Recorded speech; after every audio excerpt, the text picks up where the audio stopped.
কালকে রাত্রিবেলা বাবার বাড়ি থেকে চলে এসেছি, সেই ভিডিওটা তোমরা দেখে নিয়েছো। আর আজকে সকালবেলা ঘুম থেকে উঠে বেড়াল আমাকে দেখতে পেয়ে ডাকছে বিস্কুট খাওয়ার জন্য। সে তো বিস্কুট খেয়ে চলে গেল। আর তারপরে আমি এসেছি আমার ঘরে, যে হয়তো অনেক দিন ঘুরতে গেছি, অনেক দিন না, 7 দিন।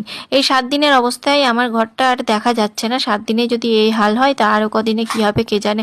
ঘুরতে যাওয়া এই দেখো মজা দেখাচ্ছে, ঘুরতে গেলে এরকমই হবে। এসে দেখো কাজ করেই যাও। এত নোংরা হয়েছিল ঘর, কি বলবো, অনেকক্ষণ ধরে ঘর পরিষ্কার করতে হয়েছে। এত ধুলো মাকড়সার ঝুল নোংরা হয়েছিল।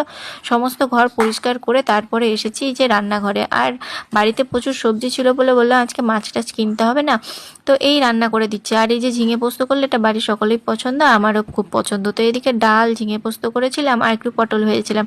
তারপরে ভাবলাম একটু ডিমের কারি করেই দিই, ওদের আবার মাছ মাংস না হলে সবারই হয় না। ওদের বলতে আমার মেয়ের, আমার বরের আর কি, আমার এসব লাগে না আর।